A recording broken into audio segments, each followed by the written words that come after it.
Adelaide and welcome to my channel.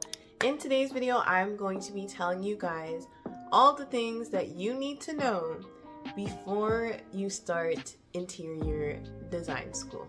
Let's get right into it. Let me get my notes, y'all.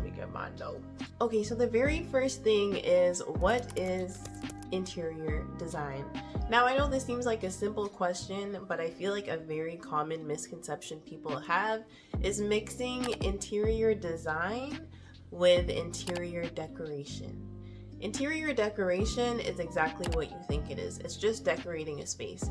Everything is already built. You're just going in, you're selecting the paint colors, the furniture, the couch, the rug, the pillows. You're decorating a space. Interior design now also includes interior decoration, but it includes a wider range of services and also requires a wider range of skills than just decorating the space. Now, for example, for interior design, pretty much all of my projects, you are given an empty floor plan, you are given a client and required spaces, and you are the one who has to decide where each room is going to go, how big the bedroom needs to be, how big the bathroom needs to be, how big the living room is going to be. If it's an office, how big the offices need to be. It requires a lot more technical skills than just decorating. Now, obviously, the decoration is part of it, but just know that if you are going to be studying interior design, it is a lot more than just decorating the space. It also includes technical skills as well. Now, the next thing is the softwares that you're going to be using in school. I would say that it is so good to have a basic knowledge of these softwares before you actually start the program. You don't have to be advanced, you don't have to be an expert in any of these softwares, but just understanding the little basic steps is going to help you so much. For my program, it was super condensed, and I had a basic knowledge of some of the softwares before I started, and that helped me so much when completing my projects. So a couple of the softwares that you're most likely going to be using is AutoCAD. You're going to use this to be creating your floor plans, doing elevations, section drawings, any type of 2D drawings. You can also do 3D in AutoCAD as well, but mainly it's for 2D drawings. You're most likely going to be using SketchUp and Enscape and Revit, and then there's also things like Photoshop that you would be using as well. This is just like a brief description of some of the softwares that you'll be using. You might be using more like InDesign and Illustrator for like graphic design purposes for your portfolio, but majority of the time these are the softwares that you're going to be using. And so if you could just do a quick little YouTube search of how to use AutoCAD, basics of AutoCAD, basics of Photoshop, basics of SketchUp, just to give yourself some ground knowledge before you actually start the program, it's going to help you so much.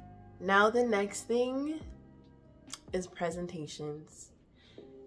Interior design school is going to require many presentations. Now, if you don't like presentations, like if you really don't like them, then maybe this isn't something for you to study, because every single one of my projects required a presentation in front of your classmates and in front of the teacher.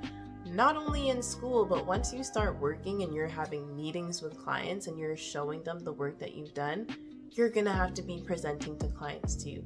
And so if you don't like presentations, I highly recommend just go on YouTube. I keep saying YouTube, but go on YouTube, go on Google, go on TikTok, and look up some tips on how to get better at presentations, how to get better at talking in front of crowds, and really brush up on your presentation skills before you start the program. I'm telling you, almost every single design project that I did throughout this program, there was a presentation. If you're not comfortable with showing people your work before you start this program, I highly recommend.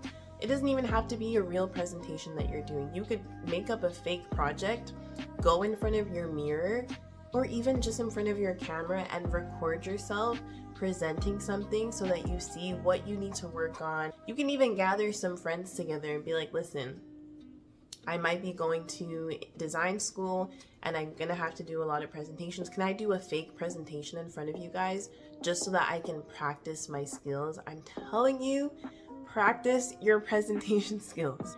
Then the next important thing to know is that time management is going to be your best friend, and procrastination, you're gonna have to work on taking procrastination away. It's not gonna work. Finishing your design projects last minute is just not gonna work. Why? Because number one, you're gonna have to present your project.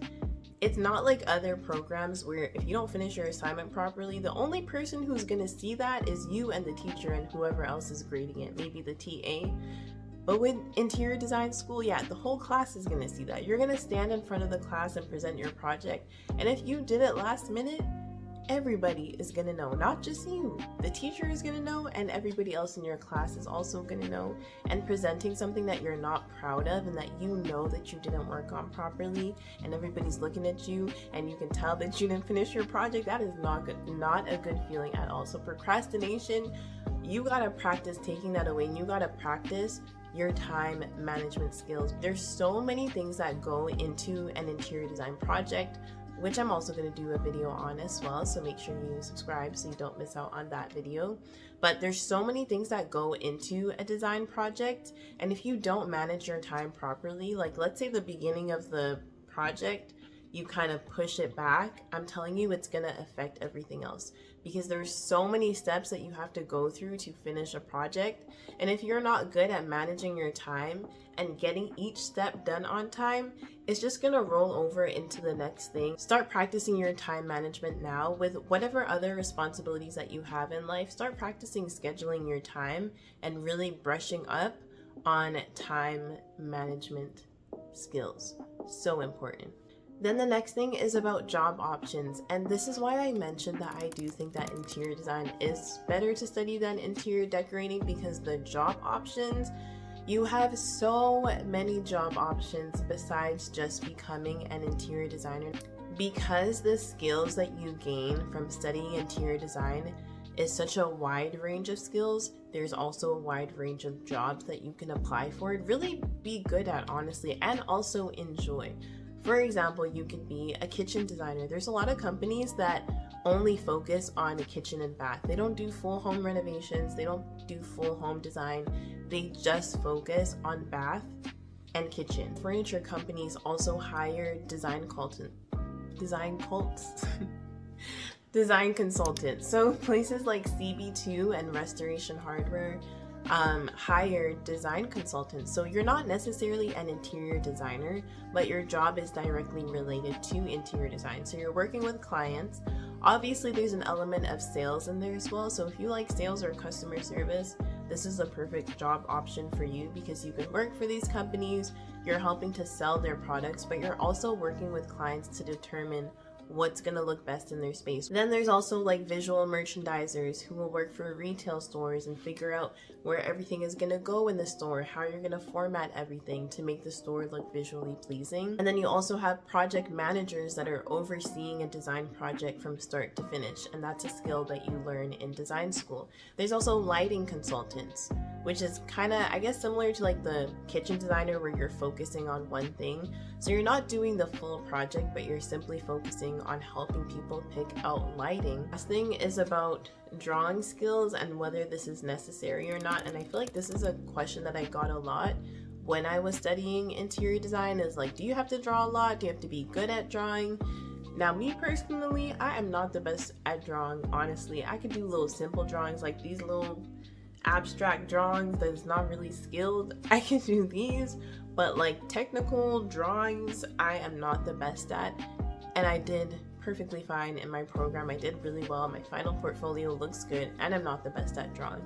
Now, I will say, if you are good at drawing, that's an added plus, that's an added bonus, and that's an added skill that you can put on your resume, and that's added skills that you can have for your projects as well. One of my teachers was saying that sometimes in client meetings, a client might quickly want to see the sketch of an idea that you have, and obviously you're probably not going to pull out your computer and start doing like a SketchUp 3D model right in the meeting, but if you're good at sketching, you can quickly just do a little 3D sketch for the client on paper and show them right then and there. And so that's a really good skill to have, but I wouldn't say that drawing is a necessity. I wouldn't say that it's a necessary skill that you need for interior design because a lot of the renderings and things that we do, it's all digital. All the renderings that I did were all digital. In the earlier parts of my program, we did have classes where we were drawing, we were getting graded on drawing, but that didn't really affect my design projects. If you're not the best at drawing, don't let that deter you from studying interior design. But if you are good at drawing, that is a really great skill to have. Okay guys, that's going to be the end of today's video. I hope that this video gave you guys some valuable information for figuring out whether or not design school is what you want to do. I'm definitely going to do a lot more videos like this. I'm planning on doing a video on walking through my design projects from start to finish, all the skills that you need to do an actual interior design project, what that looks like, what the steps are like. So if you're interested in that type of content, don't forget to subscribe to my channel so you don't miss out on my future videos. If you guys have any questions at all, please leave them in the comment section and I will get to them as soon as possible. If you have video requests, let me know as well and I will get to them too. I will leave all my information in the description box, including my design portfolio if you guys are interested in seeing that. And I will see you guys in my next video. Bye!